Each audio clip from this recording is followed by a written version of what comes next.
Hello and welcome to knowledge zone current affair discussion. आज 11 दिसंबर के दिन हम डिस्कस करेंगे हिंदू और इंडियन एक्सप्रेस के इंपॉर्टेंट करंट अफेयर्स को। इससे पहले अगर आपने मेरे चैनल को सब्सक्राइब नहीं किया है तो प्लीज़ चैनल को सब्सक्राइब करें। लेक्चर पसंद आता है तो लाइक करें, शेयर करें। चलिए डिस्कशन स्टार्ट करते हैं। पहली न्यूज़ है सबमरीन डे के बारे में। देखिए 8 दिसंबर का जो दिन था, इस दिन इंडियन नेवी ने सबमरीन डे को सेलिब्रेट किया।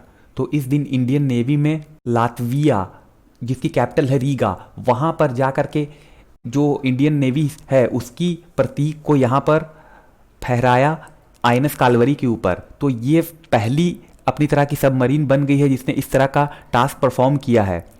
आईएनएस कालवरी की बात अगर की जाए तो ये एक डीजल इलेक्ट्रिक सबमरीन है फॉक्सट्रॉट क्लास की।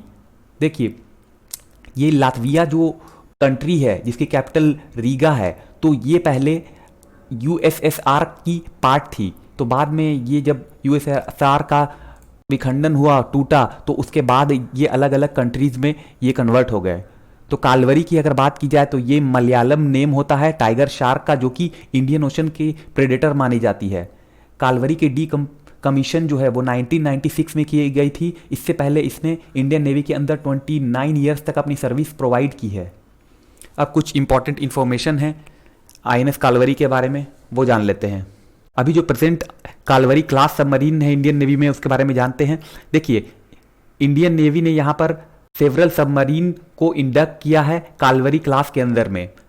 तो इसका जो नाम पड़ा है वो जो पहली सबमरीन इंडक्ट की गई थी जिसकी सर्विस को, उसके नाम पे पड़ा है। तो यहाँ पर आईएनएस कालवरी के बारे में जैसा मैंने पहले भी बताया कि एक डीजल इलेक्ट्रिक सबमरीन है स्कॉर्पियन क्लास की। तो इसको 2017 में सर्विस में लाया गया था और इसके बाद इसको जो बिल्डिंग इसकी काम की गई है वो मैजागॉन डॉक मुंबई में की गई है और इसका डिज़ाइन जो है फ्रेंच कंपनी DCNS ने किया है। आईएनएस खांडेरी जो है वो इसी क्लास की, कालवरी क्लास की अदर सबमरीन है जो कि अभी करंटली इंडियन नेवी को सर्व कर रही है। जो अदर सबमरीन्स सिलेक्टेड है उसने भी ज्वाइन की है सर्विस को अंडर दिस क्लास, यानी कि कालवरी क्लास के अंदर में अदर सबमरीन्स ने भी इंडियन नेवी को ज्वाइन किया है, जिसमें कि वेला, करंज, वघीर और वक्शीर शामिल है। अगली न्यूज़ है पॉलिसी ऑन स्कूल बैग 2020 के बारे में। देखिए कहा गया है कि स्कूल बैग का जो वेट है वो 10% से ज़्यादा नहीं होना चाहिए जो भी स्टूडेंट है उनके बॉडी वेट से। यानी कि अगर कोई बच्चा जिसकी वेट 30 kg है या 20 kg है तो 20 kg का 10% कितना होगा, यानी कि 2 kg। यहाँ पर 2 kg से ज़्यादा उस बच्चे के अकॉर्डिंग उसके बैग का वेट नहीं होना चाहिए।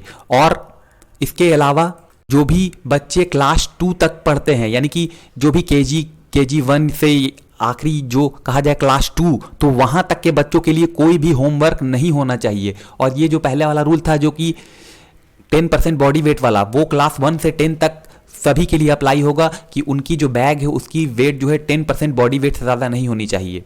तो ये न्यू पॉलिसी जो है स्कूल बैग 2020 की, वो लाई गई है यूनियन मिनिस्ट्री ऑफ एजुकेशन के द्वारा। तो उन्होंने यहाँ पर रेकमेंड किया है कि जो वेट है बैग का उसको मॉनिटर करने की ज़रूरत है रेगुलर बेसिस पे स्कूल के अंदर। क्योंकि देखिए बच्चे जो हैं वो होते तो छोटे छोटे हैं लेकिन उनके बैग का जो वेट होता है वो काफ़ी ज़्यादा होता है। तो यानी कि बच्चों के ऊपर काफ़ी इसका प्रभाव पड़ सकता है। तो यहाँ पर कहा गया है कि उनके जो बैग होने चाहिए वो लाइट वेटेड होने चाहिए। इसके अलावा जो उनकी स्ट्रैप्स होती है, यानी कि जिस पर वो अपने एक बैग को अपने कंधे पे लटकाते हैं, तो वो स्ट्रैप जो होनी चाहिए वो पैडेड होनी चाहिए, यानी कि उस पर गद्दा होना चाहिए ताकि उनके कंधों पर ज़्यादा जोर ना पड़े। उसके अलावा जो स्ट्रैप्स होती है, यानी कि जिससे वो अपनी बैग की लेंथ को वो एडजस्ट करते हैं, यानी कि वो जो रस्सी लगी हुई होती है उसमें एक एडजस्टेबल स्ट्रैप होना चाहिए ताकि वो उसको मेंटेन कर सके कि ज़्यादा लटके ना, वो पूरी तरह से एक तरह से फिट हो जाए शोल्डर के ऊपर। इसके अलावा कोई भी व्हील्ड करियर जो है वो अलाउ नहीं किया जाएगा, यानी कि ऐसा नहीं है कि बैग तो है ही, इसके अलावा कोई और ऐसी चीज़ लेके वो आ रहे हैं। तो यहाँ पर ये जो पॉलिसी है इसको रेकमेंड किया गया है कि जो वेट है जितने भी टेक्स्ट बुक का है वो पब्लिशर के द्वारा उस बुक के ऊपर प्रिंट होना चाहिए कि ये इस बुक का वेट कितना है। तो इससे ईजिली डिटरमाइन किया जा सकेगा कि जो वेट है बैग का वो कितना है। तो ये रिकमेंडेशन जो है वो आई है जो डिफरेंट सर्वेस किए गए हैं उनके द्वारा। तो यहाँ पर स्टडी कंडक्ट की गई national council of education research and training के द्वारा, यानी कि NCERT के द्वारा, कि किस तरह से इसको परफॉर्म किया जाए, इस तरह के रूल को लाया जाए। तो जो ये पॉलिसी है स्कूल बैग 2020 की, तो उसमें 11 रिकमेंडेशन दिए गए हैं वेट ऑफ बैग के बारे में, जिसमें कि एडिक्वेट क्वालिटी को इंक्लूड किया गया है, मिड डे मील की, इसके अलावा portable water to all student, ताकि उनको वाटर बॉटल या फिर लंच को कैरी ना करना पड़े, क्योंकि इससे भी तो वेट बढ़ेगा ना। तो ये पॉलिसी जो है जिसमें कि कहा गया है कि जो प्री प्राइमरी स्टूडेंट हैं उनको किसी भी तरह की बैग कैरी करने की ज़रूरत नहीं है, जिसमें कि यहाँ पर क्लास 1 और 2 उनको यहाँ पर जो बैग वेट का रेंज बताया गया है वो कहा गया है कि 1.6 kg से 2.2 kg तक होना चाहिए। इसी प्रकार से 1.7 to 2.5, 2 kg to 3 kg, 2.5 to 4 kg, 2.5 to 4.5, 3.5 to 5। तो ये डिफरेंट क्लासेस के लिए किया गया है, क्लास 3 से 5 तक के लिए इस तरह का, उसी तरह से 6, 7, 8, 9, 10, 11, 12। तो इस तरह से रिस्पेक्टिवली ये सारे जो वेटेज हैं वो बताए गए हैं इस रिकमेंडेशन के अंदर। अगली न्यूज़ है पीएम वानी के बारे में। देखिए यूनियन कैबिनेट ने यहाँ पे अपना अप्रूवल दिया है प्रपोजल ऑफ डॉट के लिए, ताकि यहाँ पर सेटअप किया जा सके पब्लिक वाईफाई नेटवर्क को by public data office aggregators के द्वारा, ताकि यहाँ पर पब्लिक वाईफाई सर्विस को प्रोवाइड की जा सके थ्रू पब्लिक डेटा ऑफिसेज यानी पीडीओस के द्वारा। तो ये जो फैसिलिटी है वो अक्रॉस द कंट्री देने की बात की गई है, ताकि यहाँ पर जो ब्रॉडबैंड इंटरनेट सर्विसेज है उसकी जो प्रोलिफरेशन है यानी उसका प्रसार जो है उसको एक्सेलरेट किया सके, उसको बढ़ाया जा सके वाईफाई पब्लिक नेटवर्क के द्वारा। तो कुछ सैलिएंट फीचर्स हैं उसके बारे में जान लेते हैं। देखिए public wifi access network interface जो है उसको पीएम वानी का नाम दिया गया है। पीएम वानी इको सिस्टम जो है वो ऑपरेट करेगा डिफरेंट प्लेयर्स को, जैसा कि यहाँ पर डिस्क्राइब किया गया है। इसमें पब्लिक डेटा ऑफिस होंगे, यानी कि ये जो है वो इस्टेब्लिश करेगा, मेंटेन करेगा और ऑपरेट करेगा वानी कंप्लेंट को, वाईफाई एक्सेस पॉइंट और डिलीवर ब्रॉडबैंड सर्विसेज के लिए जो भी सब्सक्राइबर होंगे उनके लिए। इसके अलावा पब्लिक डेटा ऑफिस एग्रीगेटर भी होंगे जो कि यहाँ पर एज ए एग्रीगेटर काम करेंगे पीडीओ के, यानी कि पब्लिक डेटा ऑफिस एग्रीगेटर के तौर पे वो यहाँ पर काम करेंगे, ताकि जो फंक्शनिंग है, जो भी ऑथराइजेशन और अकाउंटिंग से रिलेटेड जो फंक्शनिंग है उसको परफॉर्म किया जा सके।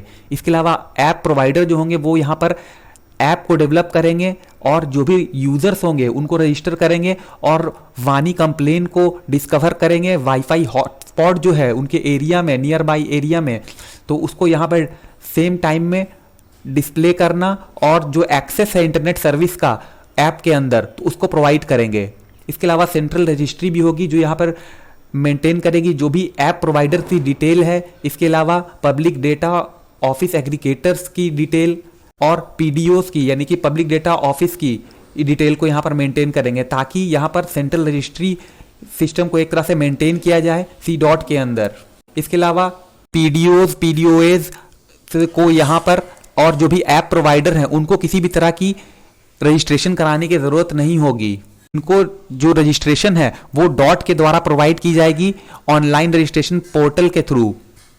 तो इनको यहाँ पर किसी भी तरह की पेमेंट करने की कोई ज़रूरत नहीं होगी रजिस्ट्रेशन के लिए, यानी कि उनकी रजिस्ट्रेशन फ्री होगी। इसके अलावा कोई भी लाइसेंस की ज़रूरत नहीं होगी जो भी यहाँ पर ब्रॉडबैंड इंटरनेट सर्विस प्रोवाइड करेंगे पब्लिक वाईफाई नेटवर्क के थ्रू। तो ये जो प्रपोजल है वो एक तरह से पब्लिक वाईफाई नेटवर्क के ग्रोथ को प्रमोट करेगा कंट्री के अंदर और ब्रॉडबैंड इंटरनेट के इन्हेंसमेंट में, उसके प्रोलिफरेशन में, यानी कि उसके फैलाव में एक तरह से मदद करेगा, जिसकी वजह से यहाँ पर एम्प्लॉयमेंट जनरेट किया जा सकेगा और पब्लिक को, यहाँ पर पीपल को एम्पावर किया जा सकेगा।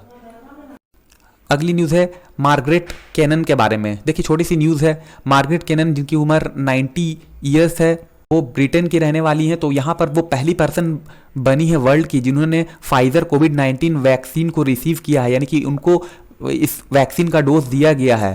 तो ये जो डोज दिया गया है वो उनको आउटसाइड ट्रायल दिया गया है और इसको जो क्लिनिकल अप्रूवल है, तो जो रैपिड क्लिनिकल अप्रूवल मिला है उसके बाद ये फैसिलिटी उनको, ये डोज उनको दिया गया है। तो यहाँ पर ब्रिटेन ने अपनी जो कोविड-19 वैक्सीन है जिसको डेवलप किया है फाइजर और बायो एनटेक ने, उसके द्वारा की गई।